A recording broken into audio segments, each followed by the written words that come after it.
জুমার সংক্ষিপ্ত আলোচনা বিষয় অত্যাচার, জুলুম। জুলুম, অত্যাচার সম্পর্কে, নির্যাতন সম্পর্কে সংক্ষিপ্ত কিছু আলোচনা করার চেষ্টা করব ইনশাআল্লাহ তাআলা।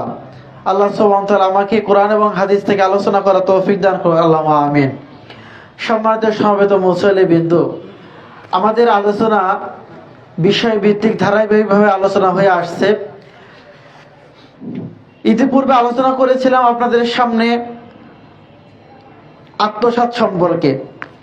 আত্মসাতের অনেকগুলো হাদিস আজকে আমাদের এই অত্যাচার আলোচনার ভিতরে আসবে ইনশাআল্লাহ। তো আপনারা ইতিপূর্বে যে হাদিসগুলো অবগত হয়েছেন, আজকে ওই হাদিস এবং কোরআনের আয়াতের মাধ্যমে এবং নতুন কিছু আয়াত এবং হাদিস এখানে জয়েন করে, যোগ করে আপনাদের সামনে আলোচনা করার চেষ্টা করব ইনশাআল্লাহ তাআলা।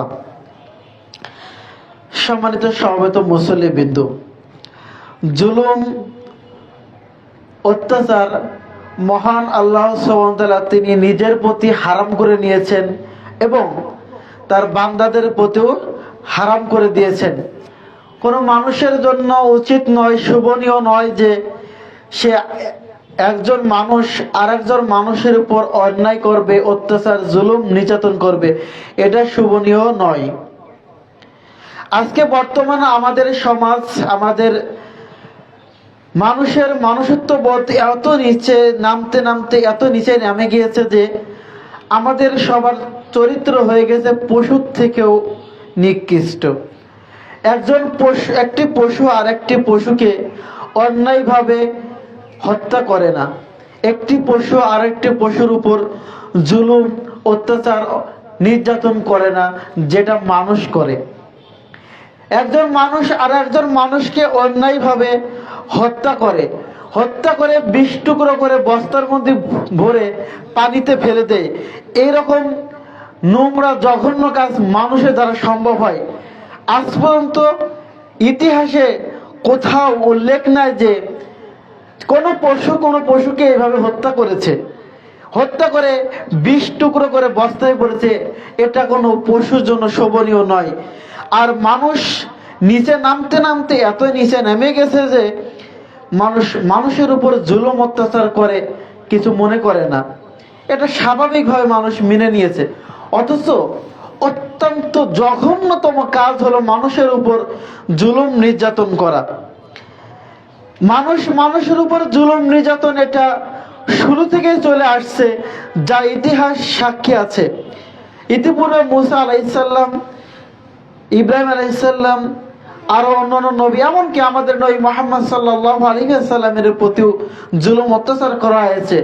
এমনকি তারপরেও আমাদের যে ইমাম বুখারী, আহমদ ইবনে হাম্বল, তারপরে নাসাই, এই সমস্ত ইমামদের উপর যুগে যুগে যারা হকের উপর রয়েছে, যারা হককে বাস্তবায়ন করার জন্য হকের দাওয়াত দিয়ে গেছে, তাদের উপর জুলুম, অত্যাচার, নির্যাতন নেমে এসেছে। এটাই স্বাভাবিক।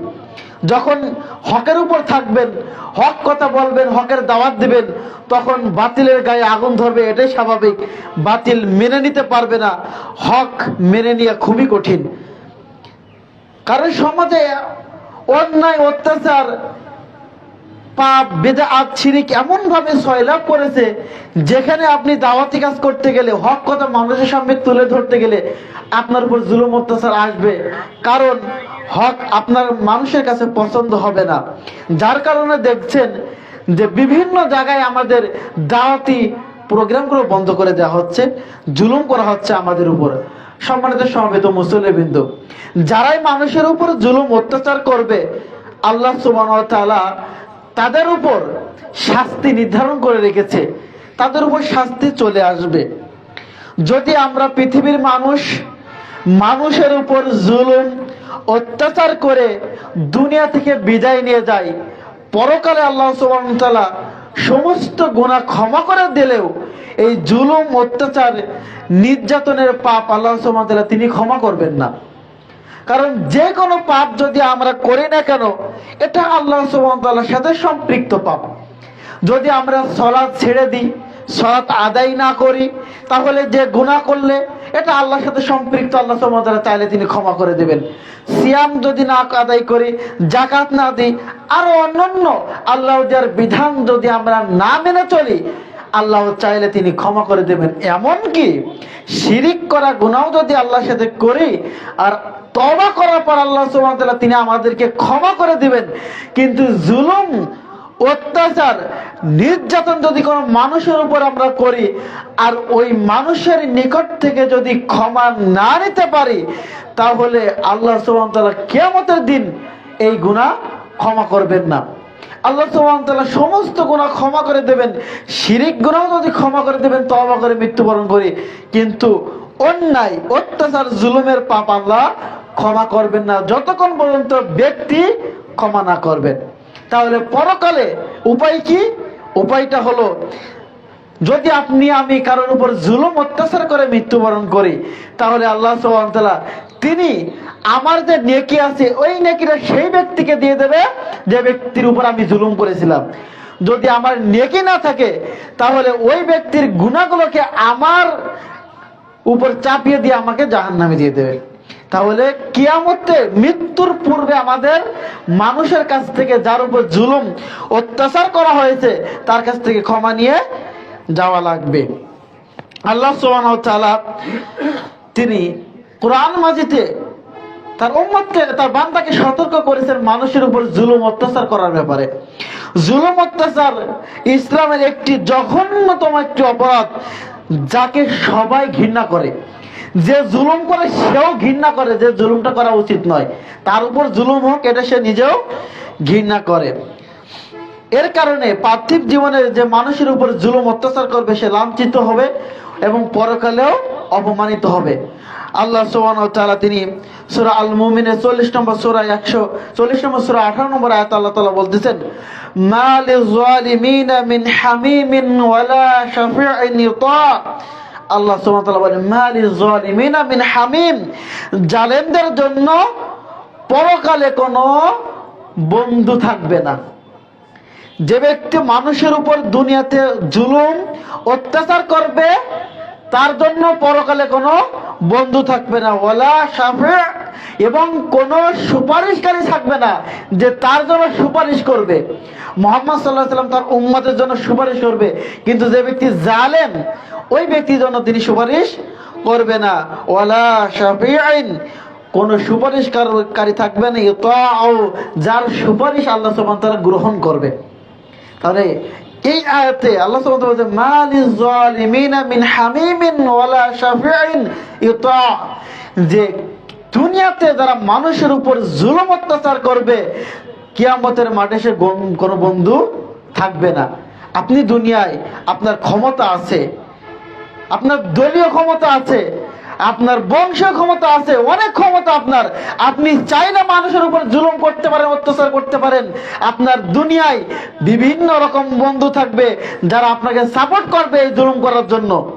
আপনি মানুষের উপর জুলুম করবেন, দেশবাসীর উপর জুলুম করবেন, শাসক হিসেবে জনগণের উপর জুলুম করবেন, আপনার জন্য পুলিশ সাহায্যকারী থাকতে পারে, আপনার জন্য বিডিআর, আপনার জন্য সেনাবাহিনী এবং আপনার দলের বিভিন্ন নেতা খেতা আপনাকে দুনিয়ায় বন্ধু হিসেবে আপনার পাশে থাকতে পারে, আপনার জন্য সুপারিশ করবে।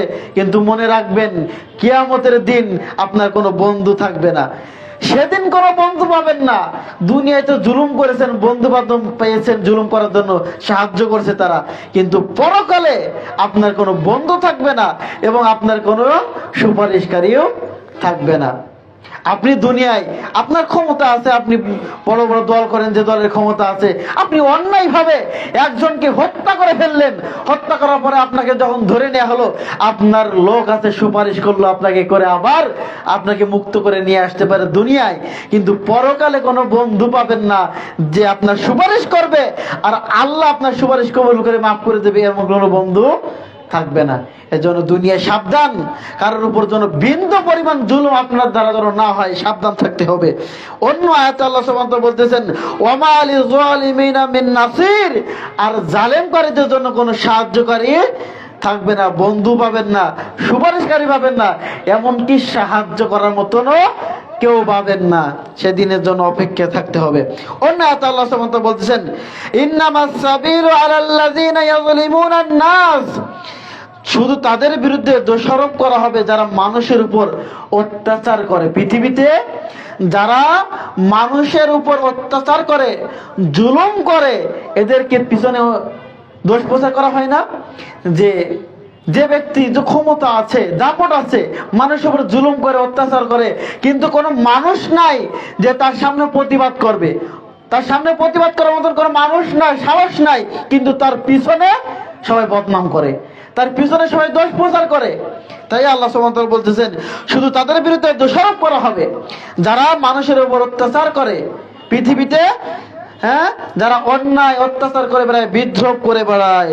আল্লাহ সুবহানাহু ওয়া তাআলা বলতেছেন, উলাইকা লাহুম আযাবুন আলীম, এই সমস্ত জালেম অত্যাচারীদের জন্য রয়েছে লাঞ্ছনাদায়ক অপমানজনক শাস্তি। দুনিয়াতে যারা জুলুম অত্যাচার করবে, মানুষের উপর অন্যায় করবে, আল্লাহ সুবহানাহু ওয়া তাআলা এদের জন্য প্রস্তুত করে রেখেছে লাঞ্ছনাদায়ক অপমানদায়ক শাস্তি। শুধুমাত্র অপেক্ষার পালা, শুধু অপেক্ষা করুন। দুনিয়াতে যত ক্ষমতা দেখানোর দরকার দেখান, আল্লাহ সুবহানাহু ওয়া তাআলা ছেড়ে দেন, কিন্তু তিনি ছাড় দেন না। তিনি অবকাশ দেবেন আপনার জুলুম করার জন্য, আপনি জুলুম করতে থাকুন। কিয়ামতের মাঠে আপনার উপর অত্যাচার করা হবে, কিয়ামতের মাঠে আপনাকে প্রতিদান দেওয়া হবে। সম্মানিত সমবেত মুসল্লিবৃন্দ, দুনিয়াতে যদি কোনো পশুকে অন্যায়ভাবে যদি একটু শিং দিয়ে গুতা মারে, মনে করে একটা হাদিসের কথা, একটা ছাগল যার শিং নাই, আর একটা ছাগলের শিং আছে, এই ছাগলটা যদি ওই শিং ছাড়া ছাগলে যদি গুতা মারে, কিয়ামতের দিন আল্লাহ সুবহানাহু ওয়া তাআলা যে ছাগলের শিং নাই সেই ছাগলের শিং দিয়ে বলবে, যে তোমাকে দুনিয়ায় গুতা দিয়েছিল তাকে তুমি গুতা দাও। তখন সে গুতা দিয়ে প্রতিশোধ নিয়ে নেবে। নেওয়ার পর আল্লাহ সুবহানাহু ওয়া তাআলা এদেরকে মাটি করে দেবে। কিন্তু দুনিয়াতে যদি কোনো মানুষের উপর জুলুম অত্যাচার করে, সেদিন কিন্তু মাটি হওয়ার কোনো ক্ষমতা থাকবে না। সেদিন আল্লাহ সুবহানাহু ওয়া তাআলা মাটি করে দেবেন না, আপনার সামনে পশুগুলোকে মাটি হয়ে যাবে, কারণ তাতে কোনো শাস্তি নাই। কিন্তু মানুষের জন্য শাস্তি রয়েছে। সেদিন মানুষ আল্লাহ সুবহানাহু ওয়া তাআলা তার জুলুমের প্রতিদান সেদিকে দিয়ে দেবেন। আর সেদিন কাফের বলবেন, ওয়া ইয়াকুলুল কাফিরু ইয়া লাইতানি কুনতু তুরাবা, সেদিন কাফের বলবে, হায় আফসোস যদি আমি মাটি হয়ে যেতাম। ইয়া লাইতানি কুনতু তুরাবা, হায় আফসোস যদি আমি মাটি হয়ে যেতাম। সেদিন যখন আপনাদের সামনে বিচার করা হবে, জালেমের সামনে বিচার করা হবে, একজন পশুকে যখন একটা পশু অন্যায়ভাবে ঢিল দিয়েছিল, গোতা দিয়েছিল, তাকে শাস্তি দেওয়ার পরে আল্লাহ সুবহানাহু ওয়া তাআলা মাটির সাথে মিশিয়ে দিয়েছে, কিন্তু মানুষের শাস্তি দেওয়ার মাটির সাথে মিশে যাবে না। সেদিন কাফের বলবে, ইয়া লাইতানি কুনতু তুরাবা, হায় আফসোস যদি আমি মাটি হয়ে যেতাম, তাহলে আজকে আমার হিসাব হতো না, আমার কোনো হিসাব নেওয়া হতো না। আজকে আমি যদি মাটি হয়ে যেতাম, সেদিন আফসোস করা হবে, কিন্তু মাটি হওয়ার কোনো সুযোগ নেই। এজন্য সাবধান, দুনিয়াতে অন্যায়ভাবে কারোর উপর যেন জুলুম অত্যাচার আমার আপনার দ্বারা যেন না হয়। আল্লাহ সুবহানাহু ওয়া তাআলা আমাদের তৌফিক দান করুক, আল্লাহুম্মা আমিন। সম্মানিত সমবেত মুসল্লিবৃন্দ, আন জাবির রাদিয়াল্লাহু আনহু قال, জাবির রাদিয়াল্লাহু আনহু থেকে বর্ণিত, তিনি বলেন, قال রাসূলুল্লাহ সাল্লাল্লাহু আলাইহি ওয়াসাল্লাম, রাসূলুল্লাহ সাল্লাল্লাহু আলাইহি ওয়াসাল্লাম বলেন, ইত্তাকুজ জুলমা, পৃথিবীর মানুষ তোমরা মানুষের উপর জুলুম অত্যাচার নির্যাতন করা থেকে বেঁচে থাকো। ফাইন্নাজ জুলমা জুলমাতি ইয়াউমাল কিয়ামা, কেননা জুলুম অত্যাচার নির্যাতন কিয়ামতের দিন অন্ধকার হয়ে যাবে। পৃথিবীর মানুষ তোমরা মানুষের উপর জুলুম নির্যাতন করা থেকে বিরত থাকো, ভয় করো, মানুষের উপর অন্যায় জুলুম অত্যাচার করো না। কেননা ফাইন্না জুলমা জুলমাতুন ইয়াউমাল কিয়ামা, কিয়ামতের দিন জুলুম অন্ধকার হয়ে যাবে, তোমার বাঁচার কোনো পথ থাকবে না, তোমার জন্য জাহান্নাম অবধারিত। কাজে জুলুম থেকে বেঁচে থাকো। ওয়াত্তাকুশ শুহা, এবং তোমরা কৃপণতা থেকে, কিপটামি থেকে বেঁচে থাকো। ফাইন্না শুহা আহলাকা মান কানা ক্বাবলাকুম, কারণ এই কিপটা তারপরে কৃপণতা তোমাদের পূর্বে জাতিগুলোকে ধ্বংস করে দিয়েছেন। হামালাহুম আলা আন সাবাকু দিমাহুম ওয়াস্তাহাল্লু মাহারিমাহুম, কারণ এই কৃপণতা মানুষদেরকে হত্যা করা এবং মানুষের সম্পদকে অন্যায়ভাবে গ্রাস করা এবং হারামকে হালাল করার জন্য উৎসাহিত করে। যখন আপনি কৃপণতা করবেন, যখন আপনার কাছে মনে হবে যে সম্পত্তি আমার সব, এই সম্পত্তি আমার ছাড়া কোনো কিছু নাই, সম্পত্তি আমার কাজে লাগবে, তখন আপনার মনের ভিতরে উদয় হবে যে কিভাবে সম্পদগুলোকে একত্রিত করা যায়, কিভাবে সম্পদ উপার্জন করা যায়। যখন আপনার সম্পদের দিকে লোভ আসবে, তখন আপনার মানুষের উপর অত্যাচার করবেন, মানুষের সম্পদ অন্যায়ভাবে গ্রাস করবেন। আপনি তখন হালালকে হারাম মনে করবেন না, হারামকে হারাম মনে করবেন না, তখন হারামকে হালাল মনে হবে। এজন্য আল্লাহ রাসূল সাল্লাল্লাহু আলাইহি ওয়াসাল্লাম বলেছেন, তোমরা কৃপণতা থেকে বেঁচে থাকো। যখন সম্পত্তি আপনি ব্যয় করবেন, তখন আপনি ব্যয় করলে তখন সম্পদের প্রতি এত মায়া থাকবে না। যখন সম্পদের প্রতি বেশি মায়া থাকে, তখন সম্পদ ব্যয় করতে মন চায় না, খালি মনে করে ইনকাম করি, খালি আয় করে জমাই।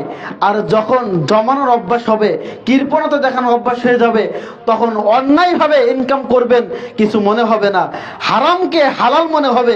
অন্যায় করে জুলুম করে মানুষের সম্পদ আত্মসাৎ করবেন, নিজেকে কিছু মনে হবে না। এজন্য রাসূল সাল্লাল্লাহু আলাইহি ওয়াসাল্লাম বলেছেন, তোমরা কৃপণতা থেকে বিরত থাকো, তোমরা কৃপণতা থেকে বিরত থাকো। কারণ কৃপণতা, তারপরে কিপটামি, এটা তোমার পূর্ব জাতিকে ধ্বংস করেছে।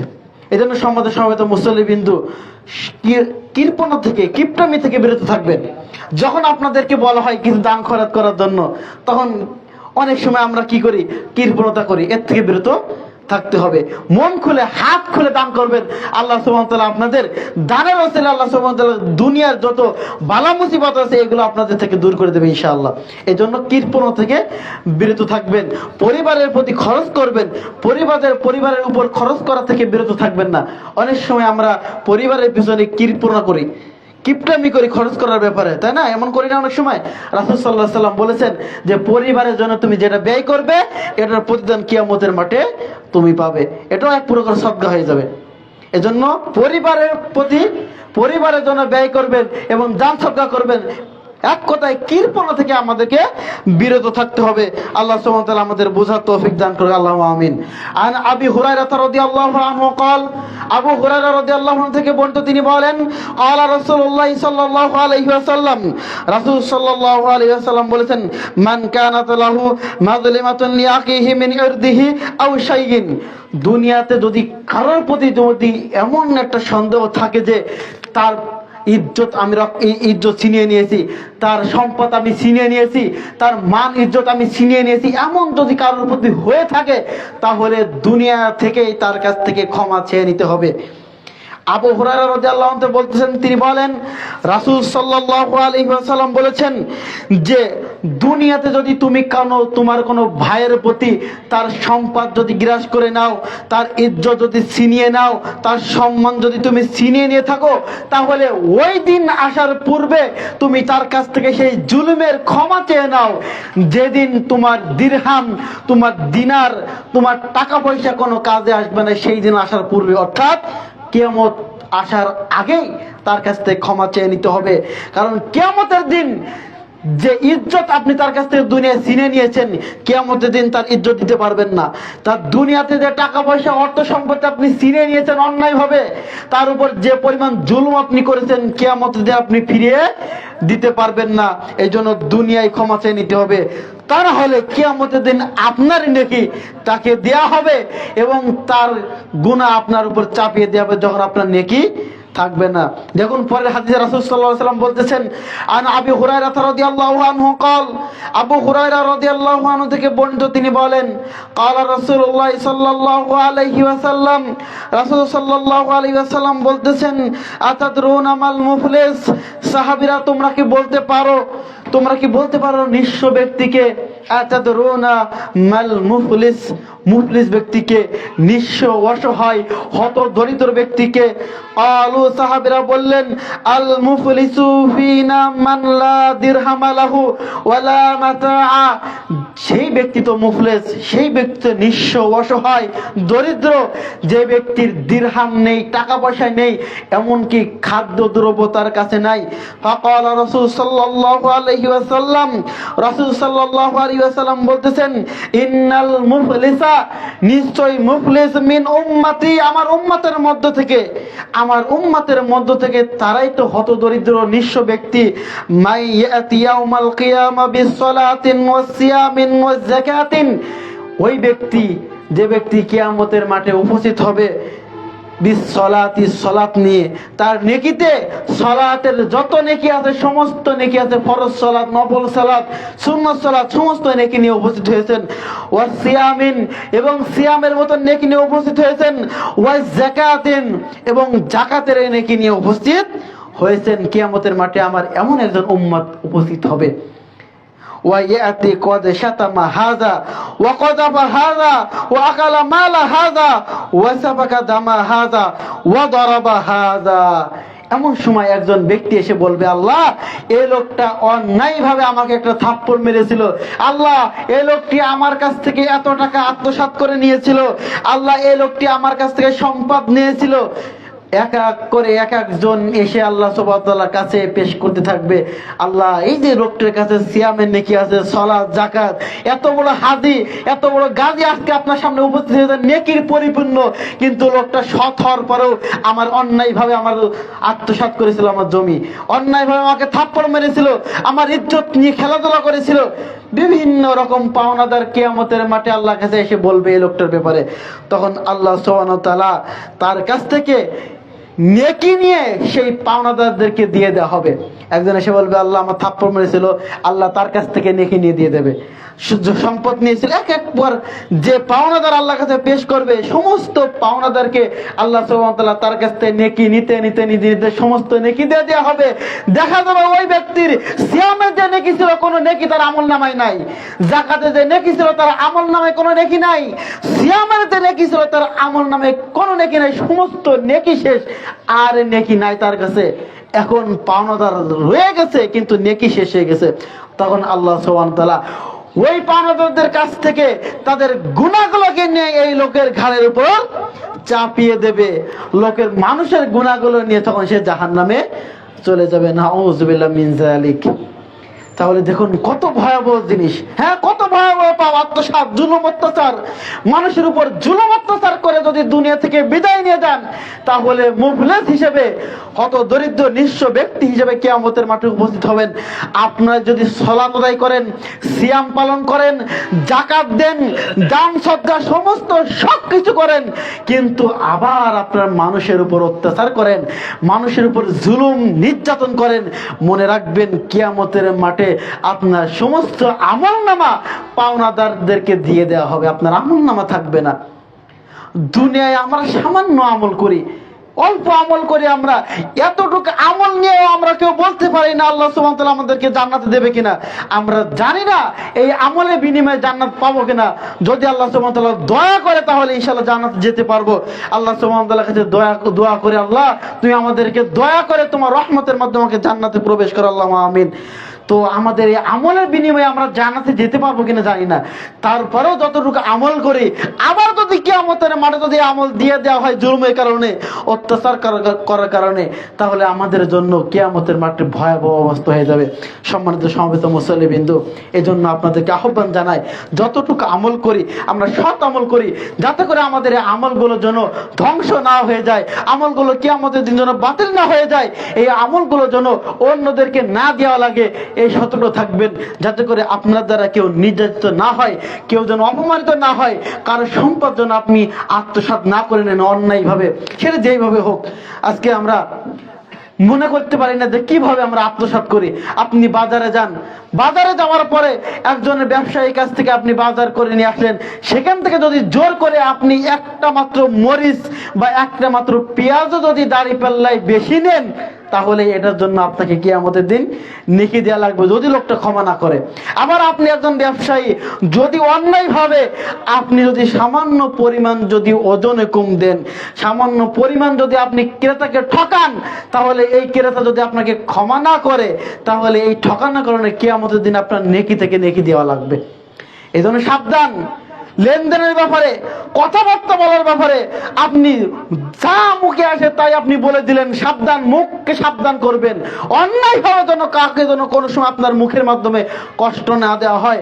রাসূল সাল্লাল্লাহু আলাইহি ওয়াসাল্লাম বলেছেন, মুমিন তো সেই ব্যক্তি যে ব্যক্তির জিহ্বার মাধ্যমে, যে ব্যক্তির হাতের মাধ্যমে, যে ব্যক্তির পায়ের মাধ্যমে মানুষ নিরাপদ আছে। আপনার হাতে অন্যায়ভাবে কাউকে যেন না মার দেওয়া হয়, এই হাত যেন আপনার নিরাপদ থাকে।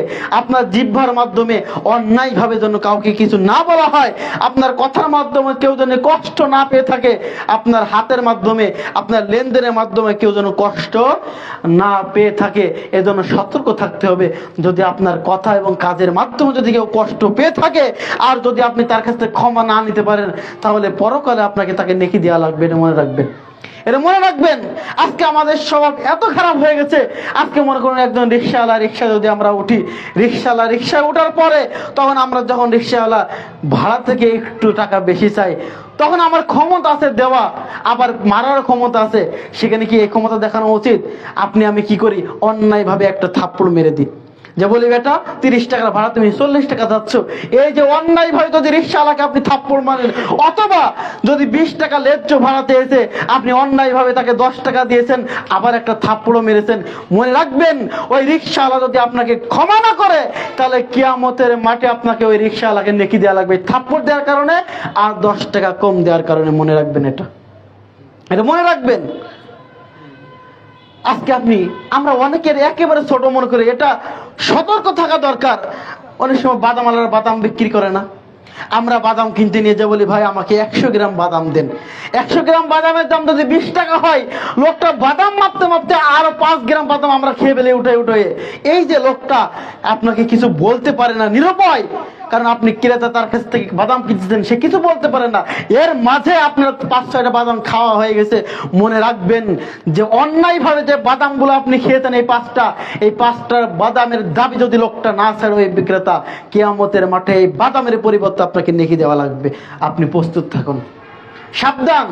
এই জন্য সাবধান থাকতে হবে। আমরা অনেক সময় এগুলো না জেনে আমরা অবহেলার হালে করে ফেলে, কিন্তু আমাদের সতর্ক থাকতে হবে। জুলুম, অত্যাচারের পাপ অত্যন্ত ভয়াবহ। আল্লাহ সুবহানাহু ওয়া তাআলা কিয়ামতের দিন কিন্তু ক্ষমা করবেন না যদি ওই ব্যক্তি ক্ষমা না করে। আল্লাহ সুবহানাহু ওয়া তাআলা আমাদের বোঝার তৌফিক দান করুন, আল্লাহুম্মা আমিন। আবু মুসা আশআরী রাদিয়াল্লাহু আনহু থেকে বর্ণিত, তিনি বলেন রাসূল সাল্লাল্লাহু আলাইহি ওয়াসাল্লাম বলেছেন, ইন্নাল্লাহা লা ইউমলিল যালিমি হাত্তা ইযা আখাযাহু।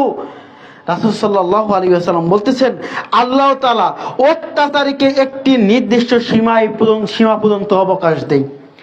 যখন কোনো মানুষ, কোনো জালেম শাসক, কোনো জালেম নেতা, কোনো জালেম ব্যক্তি মানুষের উপর জুলুম, অত্যাচার যখন করে, তখন আল্লাহ সুবহানাহু ওয়া তাআলা তাকে অবকাশ দেন যে তুমি জুলুম করতে থাকো, এক সময় আমি পাকড়াও করব। আল্লাহ সুবহানাহু ওয়া তাআলা পাকড়াও অত্যন্ত ভয়াবহ। আল্লাহ রাসূল সাল্লাল্লাহু আলাইহি ওয়াসাল্লাম বলতে, আল্লাহ তাআলা বলেন যে অত্যাচারীকে আল্লাহ সুবহানাহু ওয়া তাআলা একটি নির্দিষ্ট সময় পর্যন্ত অবকাশ দিয়ে থাকেন। অবশেষে তাকে যখন পাকড়াও করেন, তখন তাকে আর ছেড়ে দেন না। অতঃপর তিনি এই আয়াতটি পাঠ করলেন, যে রাসূল সাল্লাল্লাহু আলাইহি ওয়াসাল্লাম আয়াত পাঠ করলেন, وَكَذَلِكَ أَخَذُ رَبِّكَ إِذَا أَخَذَ الْقُرَى وَهِيَ ظَالِمَةٌ। রাসূল সাল্লাল্লাহু আলাইহি ওয়াসাল্লাম এই আয়াত পাঠ করেছেন যে যখন তোমার প্রতিপালক অত্যাচারীকে যখন পাকড়াও করবে কোনো জনপদ থেকে, তার পাকড়াও অত্যন্ত কঠিন। আল্লাহ সুবহানাহু ওয়া তাআলা মানুষদেরকে, জালেমকে পাকড়াও করবে যখন কোন জালেম ব্যক্তি, কোন জালেম শাসক, কোন জালেম নেতা জনগণের উপর, মানুষের উপর যখন অত্যাচার করে, জুলুম করে, আল্লাহ সুবহানাহু ওয়া তাআলা তাকে অবকাশ দেয় যে তুমি জুলুম করতে থাকো, সময় যখন আসবে তখন আমি পাকড়াও করব। গুড়ির সুতো আল্লাহ সুবহানাহু ওয়া তাআলা ছেড়ে দিয়েছে লাটাই আল্লাহ সুবহানাহু ওয়া তাআলার হাতে, যখন আল্লাহ সুবহানাহু ওয়া তাআলা মনে করবে তখন পাকড়াও করবে। আর আল্লাহ সুবহানাহু ওয়া তাআলা পাকড়াও অত্যন্ত কঠিন। আমরা জানি, ইতিহাস সাক্ষী আছে, মূসা আলাইহিস সালাম যখন বনি ইসরাইলের কাছে দাওয়াতি কাজ করেছিলেন, তখন ফিরাউন বনি ইসরাইলের প্রতি অত্যাচার করেছিল। ফিরাউন আসিয়া আলাইহিস সালাম সহ তার দাসীদের উপর অত্যাচার করেছিল, যেটা ইতিহাস সাক্ষ্য দেয়। যার দাসী যখন আল্লাহ সুবহানাহু ওয়া তাআলার প্রতি ঈমান এনেছিল, হাত থেকে যখন চিরুনি পড়ে গেছিল, তখন বিসমিল্লাহ বলে চিরুনি উঠিয়েছিল। তখন দাসীর এই বিসমিল্লাহ শোনার পর ফিরাউনের কাছে যখন বলা হলো, ফিরাউন তার উপর জুলুম অত্যাচার করেছিল, এমনকি তার সন্তানদেরকে তেলের ভিতরে ভেজেছিল, এইভাবে অত্যাচার করেছিল। আসিয়া আলাইহিস সালামকে ফিরাউন আল্লাহর প্রতি ঈমান আনার কারণে আসিয়া আলাইহিস সালামকে অত্যাচার করেছিল। তাকে উত্তপ্ত বালির উপর ফেলে রেখে, তার হাত পায়ে পেরেক মেরে বালির উপরে ফেলে রেখে বলেছিল, আসিয়া তুমি আমার প্রতি ঈমান আনো। তখন আসিয়া আলাইহিস সালাম আসমানের দিকে তাকিয়ে মিটি মিটি হাসছিলেন। তখন ফিরাউন বলতেছিল, আরে এর উপর এত অত্যাচার করি, আরে মিটি মিটি হাসে। তখন আসিয়া আলাইহিস সালাম আল্লাহর কাছে দোয়া করেছিল, আল্লাহ তুমি আমাকে, আমার জন্য তোমার জান্নাতে তোমার পাশে একটি ঘর বানাও, যেটা সূরা তাহরিমের শেষের আয়াতে আছে, যে আল্লাহ তুমি আমার জন্য তোমার জান্নাতে তোমার পাশে একটি ঘর বানাও। আল্লাহ সুবহানাহু ওয়া তাআলা আসিয়া আলাইহিস সালামকে জান্নাতের ভিতরে একটি ঘর দেখিয়ে দিয়েছিলেন। আসিয়া আলাইহিস সালামের উপর অত্যাচার করা হচ্ছিল, আর আসিয়া আলাইহিস সালাম আকাশের দিকে তাকিয়ে মিটি মিটি হাসতেছিলেন, কারণ জান্নাতটা সামনে উপস্থিত করা রয়েছে। এইভাবে ফিরাউন মানুষের উপর জুলুম অত্যাচার করতেছিল। আল্লাহ সুবহানাহু ওয়া তাআলা ফিরাউনকে অবকাশ দিয়েছিল, তুমি জুলুম করতে থাকো, যখন পাকড়াও করার সময় হবে আমি আল্লাহ পাকড়াও করব। মুসা আলাইহিস সালাম যখন ফিরাউনের দরবারে দাওয়াতি কাজ নিয়ে চলে গেলেন, তখন ফিরাউন বলেছিল মুসা একজন জাদুকর। মুসা আলাইহিস সালামের কাছে জাদু করার জন্য সেই মিশরে বড় বড় জাদুকরদেরকে আহ্বান করা হলো। তারা আসলো, আসার পরে তাদের হাতে যে রশিগুলো আছে মুসা আলাইহিস সালামের সামনে সাপ বানিয়ে ছাড়িয়ে দিল। মুসা আলাইহিস সালাম ভয় পেয়ে গেলেন। আল্লাহ বললেন, মুসা লা তাখাফ, তুমি ভয় পেও না, তোমার হাতে যে লাঠি আছে তুমি জমিনে নিক্ষেপ করো। মুসা আলাইহিস সালামের হাতের লাঠি জমিনে নিক্ষেপ করলো। নিক্ষেপ করার পর বড় একটা সাপে পরিণত হলো। সাপগুলো সমস্ত জাদুকরের সাপগুলোকে খেয়ে শেষ করে দিল। জাদুকররা বুঝতে পারলো এটা মুসা আলাইহিস সালামের জাদু নয়, এটা আল্লাহ সুবহানাহু ওয়া তাআলার মুজিজা। তখন মুসা আলাইহিস সালামের প্রতি, আল্লাহর প্রতি সেই জাদুকরগুলো ঈমান এনে নিল। ঈমান আনার পর তখন ফিরাউন দেখলো যে হিতে বিপরীত হয়ে গেল, আমি করতে চাইলাম কি হলো কি, তখন তার অত্যাচার, তার জালিমি অত্যাচার নির্যাতনা আরো বেড়ে গেল। তখন ফিরাউন তার ওদেরকে বলল, বানি ইসরাইলদেরকে, যদি তোমরা মুসা এবং তার রবের পথ থেকে ঈমান ফিরিয়ে না এনে আমার প্রতি যদি ঈমান না আনো, আমাকে রব হিসেবে যদি না মানো, তাহলে আমি তোমাদেরকে বিপরীত দিক থেকে কাটবো। অর্থাৎ ডান হাত বাম পা, আবার বাম পা ডান পা বাম হাত, এইভাবে বিপরীত দিক থেকে তোমাদেরকে আমি হত্যা করব। এবং তারা সেই জাদুকরগুলো আল্লাহর প্রতি থেকে ঈমান ফিরিয়ে আনলো না, মুসার এই ফিরাউনের প্রতি ঈমান আনলো না। তারপরে তাদেরকে অত্যাচার করলো, এইভাবে হত্যা করলো। তার নির্যাতন বাড়তে বাড়তে অধিক বেড়ে গেল। আল্লাহ সুবহানাহু ওয়া তাআলা মুসা আলাইহিস সালামকে বলল, তোমার দলবল নিয়ে মিশর থেকে চলে যাও। মুসা আলাইহিস সালাম তার দলবল নিয়ে যখন মিশর থেকে চলে যেতে লাগলো, তখন ফিরাউন তার দলবল নিয়ে মুসা আলাইহিস সালামের পিছনে ধাওয়া করছে।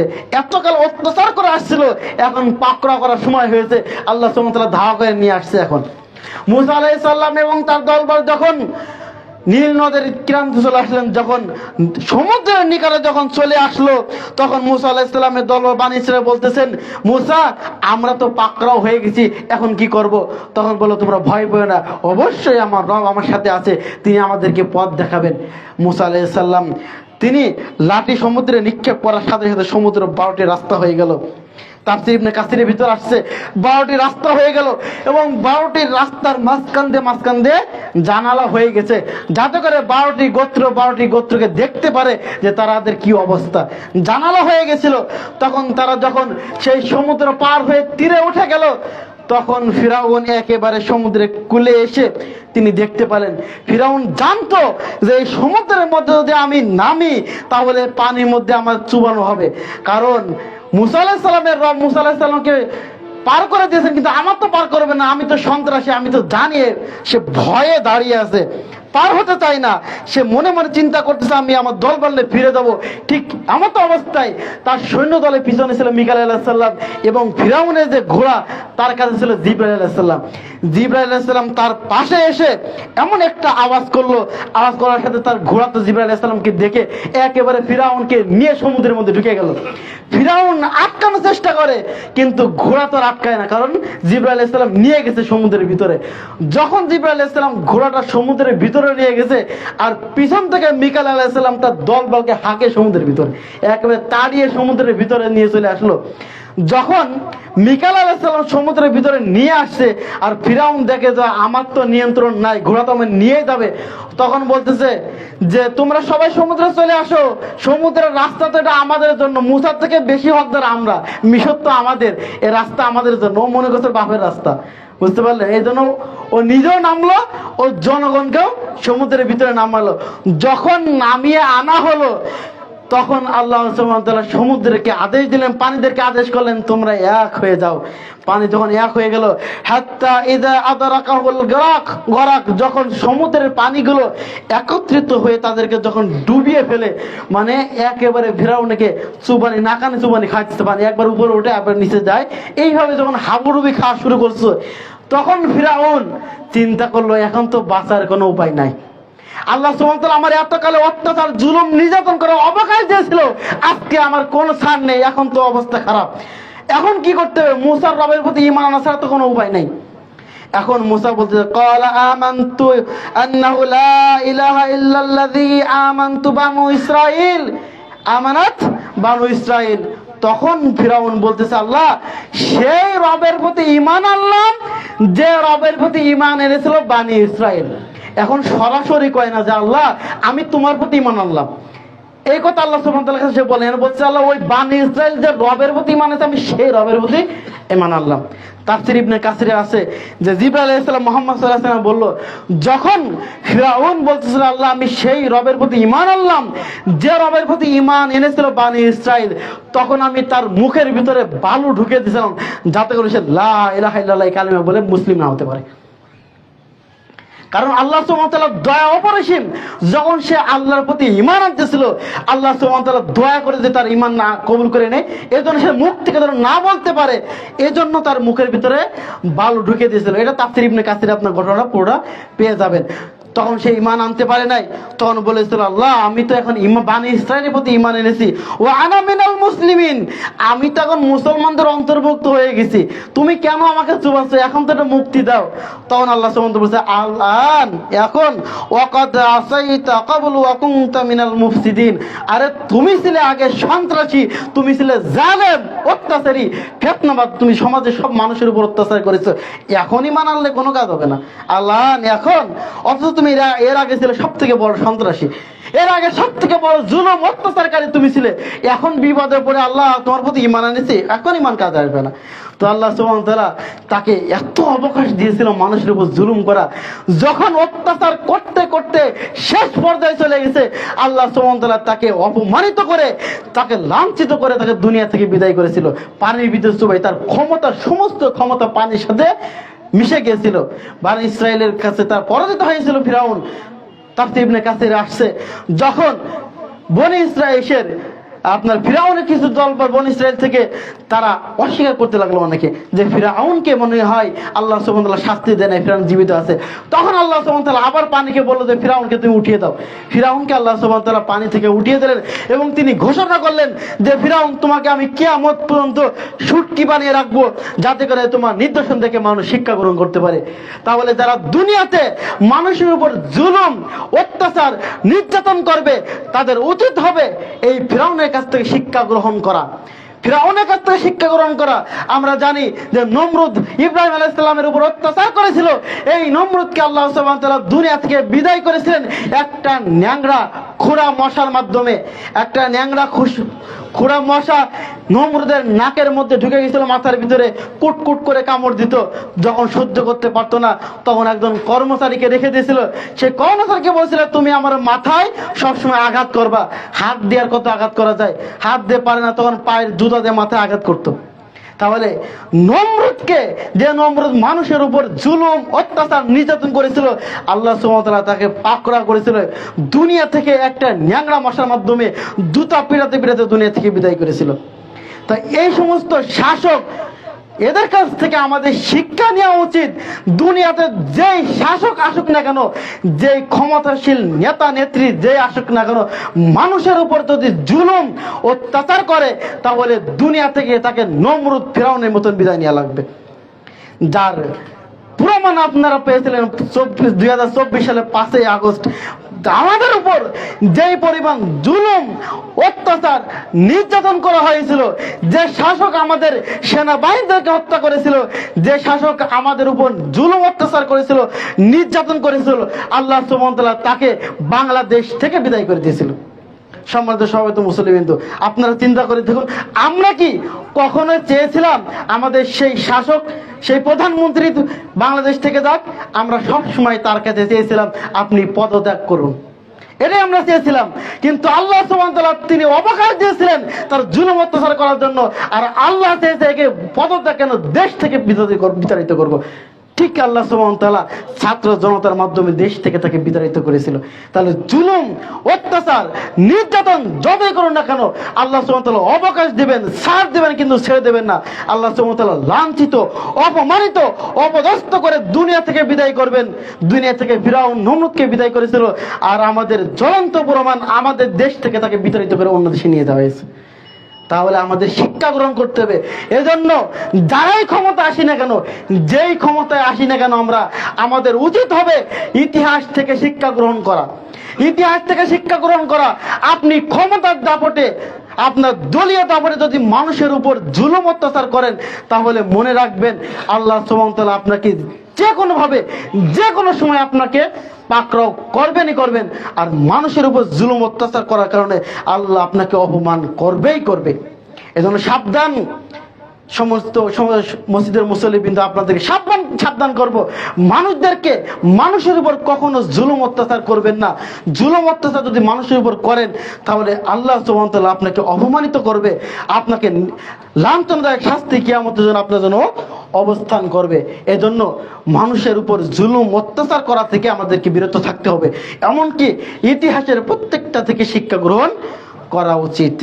মনে রাখবেন যে আজকে আপনি মানুষের উপর জুলুম করতেছেন, কালকে দেখবেন যে মাজলুম আপনার উপর বিজয় লাভ করবে আর আপনি পরাজিত হবেন।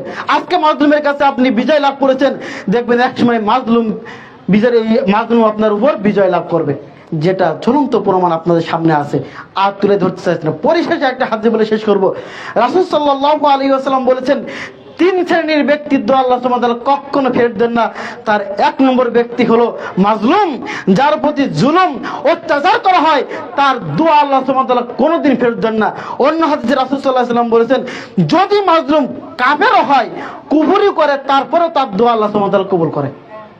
একজন কাফেরের উপর যদি আপনি জুলুম করেন, অত্যাচার করেন, একজন হিন্দুর প্রতি যদি নির্যাতন করেন, একজন খ্রিস্টানের প্রতি নির্যাতন করলে, আল্লাহ সুবহানাহু ওয়া তাআলা যদি সে হিন্দু খ্রিস্টান যদি দোয়া করে, আল্লাহ সুবহানাহু ওয়া তাআলা সে দোয়া কবুল করে নেবেন।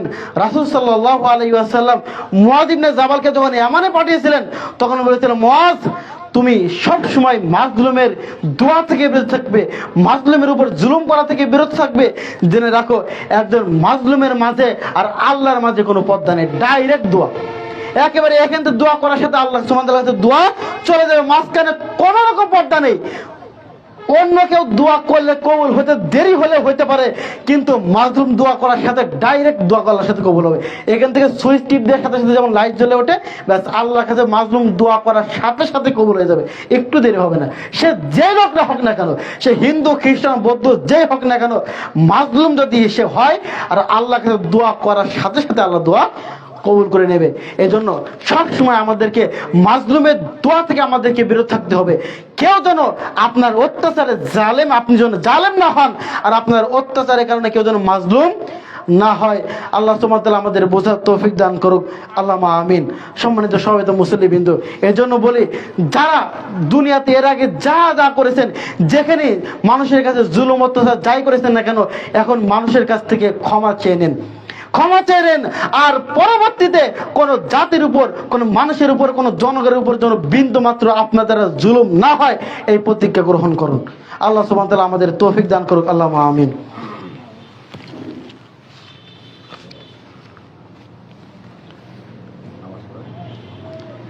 ইন্নাল হামদালিল্লাহ নাহমাদুহু ওয়া নাস্তাঈনুহু ওয়া নাস্তাগফিরুহু ونعوذ بالله من شرور أنفسنا ومن سيئات أعمالنا